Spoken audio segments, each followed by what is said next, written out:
Three times they tried to sell the goat, and three times it returned home before sunrise, covered in strange footprints. The sun of the savannah rose like a burning drum, slow and golden, scattering light across the dusty village of Ogbele.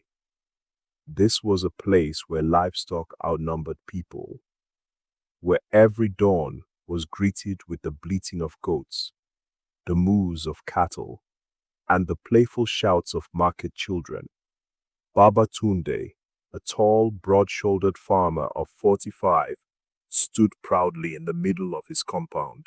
His skin was dark and weather-worn, marked by years of working beneath relentless African sun. His voice rumbled like distant thunder. His footsteps were firm, and his mind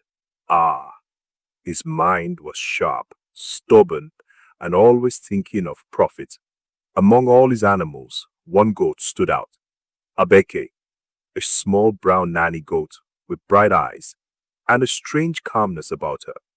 Unlike other goats that leaped and scattered like dust in the Harmattan wind, Abeke always walked with intention, as if she understood more than she let on. But Baba Tunde did not care much for her personality. He cared for Naira, and to him, Abeke was nothing more than livestock waiting to be sold. Ogbele's livestock market was known across the region.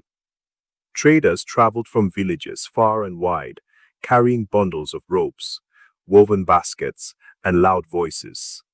Baba Tunde had made good money over the years, and he planned to make even more. And one hot afternoon, as the smell of roasted corn drifted through the air, he made up his mind, this Abeke, I will sell her tomorrow. He smiled to himself. Profit danced before his eyes. Scene 3. Build up. Attempt 1. The return before sunrise. The next morning, the livestock market roared to life. Drums of bargaining echoed through the crowd. Baba Tunde arrived with Abeke tied to a rope.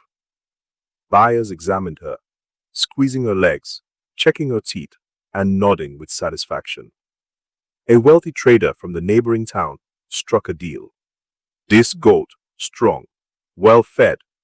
I like the man said. The money exchanged hands. Baba Tunde walked home proudly, jingling his earnings. But before the sun could rise again, before the roosters could crow, he awoke to a strange sound. Tap, tap, tap. He opened his door, and there was Abeke, standing calmly in front of his hut. But something was wrong. Her fur was dusty. Her hooves were covered in strange footprints. Not human, not goat, like marks of something dragging or crawling alongside her. Baba Tunde rubbed his eyes. How did you come back? He looked around the quiet compound. No one in sight. He called the buyer the next morning. The man swore he had tied Abeke tightly. He swore he had left her in a locked pen, and yet she was gone when he woke. Baba Tunde frowned, but shrugged it off.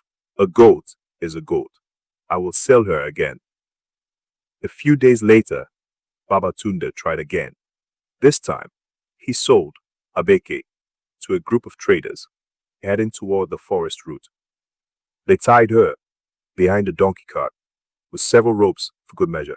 The journey was long, dusty, and loud. The traders were confident, but the next morning, just as the first rays of sun kissed the savannah, tap, tap, tap, there she was. Abeke, calm, quiet, waiting, covered again in strange footprints. Except this time, Baba Tunde noticed something. On her back were faint markings that looked like fingerprints. Fingerprints. From who? He whispered. He touched the marks. They were cold. His wife, Mama Tinu, peeked from behind the door. Tunde, something is not right with that goat. But Baba Tunde shook his head. No, nothing is wrong. I will sell her again. And this time, I will make sure she does not come back.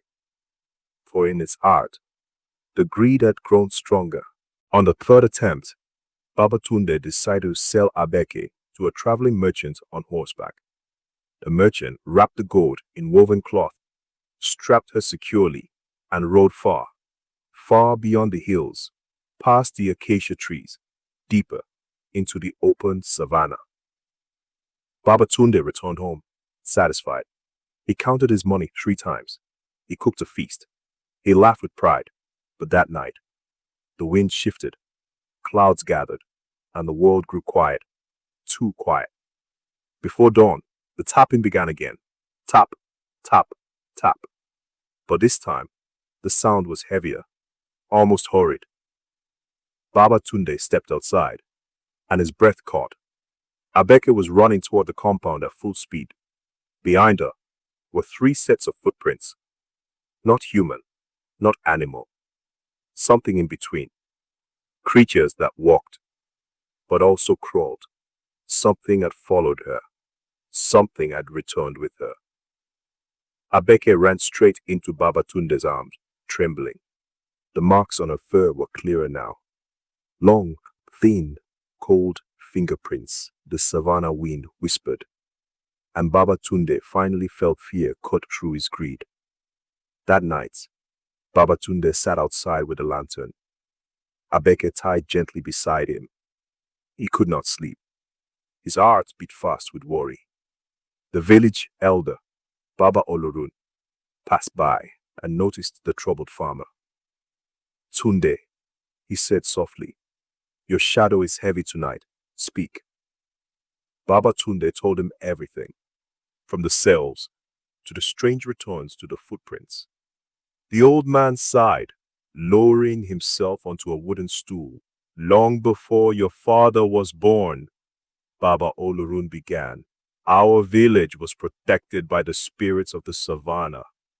They guarded our land, our animals, our people, but they do not reveal themselves unless needed." He pointed to Abeke. "That goat is not ordinary. She carries an old blessing. A guardian spirit walks with her, one that protects, guides, and returns her to where she is valued." Baba Tunde blinked. "Valued? She is just a goat."